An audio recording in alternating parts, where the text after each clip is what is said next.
Did you know that in Season 1, of all the 20 characters at the original campsite, only 10 are actually from the comic book?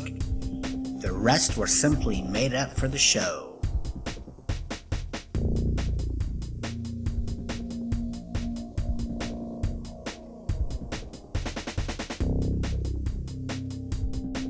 Did you know that Negan's look was based off of actor and rocker Henry Rollins?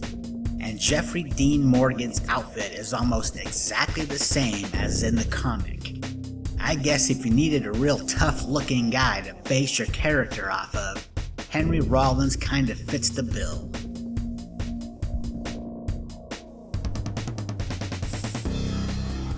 And speaking of Henry Rollins, here are some actors that were considered for the part of Negan. Kevin Durand. You'll probably recognize him from some movies such as 3:10 to Yuma and X-Men Origins Wolverine. Garrett Dillahunt, who has been in some great movies such as No Country for Old Men, Looper, and The Assassination of Jesse James, usually known for his slower speech and southern drawl. John Hamm, who is known for his portrayal of Don Draper in the Mad Men TV series, and also in some Hollywood hits such as The Town and the douchey love interest in Bridesmaids. Henry Rollins, who never really became a major Hollywood household name, but he did have some bit parts in movies such as Heat and Bad Boys 2.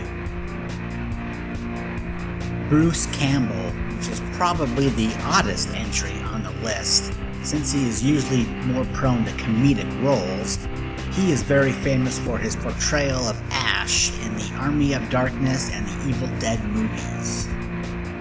And finally, Idris Elba, who is known for his work in Thor, Prometheus, and soon to be the gunslinger in the upcoming Dark Tower movie.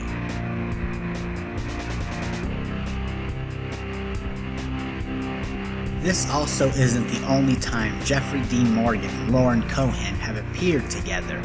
They also portrayed Bruce Wayne's parents, Martha and Thomas Wayne, in Batman vs. Superman: Dawn of Justice.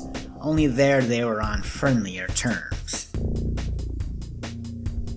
And although this episode was a season finale, Ilana Masterson, who plays Tara in the show, does not appear in it at all. This is a bit unusual for a character this big, but I suppose that's the exact reason why she doesn't appear, now isn't it? Norman Reedus said he was speechless for an hour after watching the finale. Now, although I am sure he had additional information that us viewers do not have, increasing the impact of the events for him, an impact that us viewers did not get to feel since we got stuck with a cliffhanger instead. By the time we do get to see who is killed, it's gonna be like, I'm kinda over it now. Fans of the comics will have noticed Negan's speech was very close to that of the comic book. However, without any of the famous cursing that he is known for. Those that really wanted the scene with Negan's trademark F-bombs will get their wish.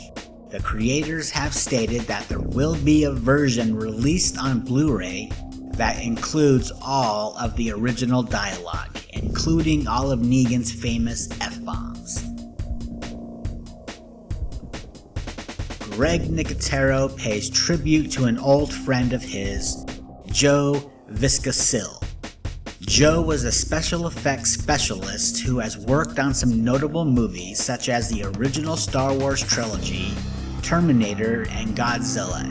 He died August 11th, 2014. He worked directly with Greg Nicotero on some projects in the past, and it was very cool for Greg to have paid tribute to him by putting his name on the library in this episode. Well, that's all I have for this episode. But before I take off, I'll leave you with this week's Zombie Tarot card. It's a little gimmicky project I'm kind of goofing around with. Take care, and I'll see you guys again.